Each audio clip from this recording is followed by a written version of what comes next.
Bakor police station વિસ્તારમાં ખાનપુર તાલુકાના બામરોડા ગામે ગરફોડ ચોરીનો બનાવ બન્યો હતો, તેમજ સોનાના દાગીનાની ચોરી થવા પામી હતી, જેની તપાસ બાકોર પોલીસે કરી અને આ ચોરી કરનાર ચોર ઇસમોને પકડી તેમની પાસેથી સોનાના દાગીના ₹4,09,936 રિકવર કરવામાં બાકોર પોલીસને સફળતા મળી છે।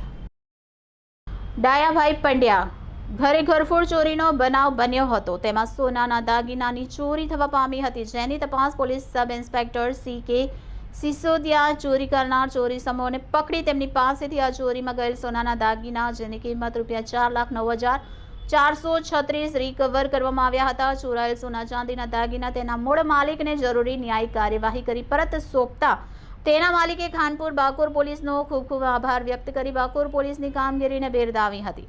આમ બાકોર પોલીસ દ્વારા ગરફોડ ચોરીમાં ચોરાયેલા સોના ચાંદીના દાગીના તેના મૂળ માલિકને સોંપી સેવા સુરક્ષા શાંતિના મૂળ મંત્ર સાર્થક કર્યો છે। Reporter Bharat Khant, city golden news, Mahisagar.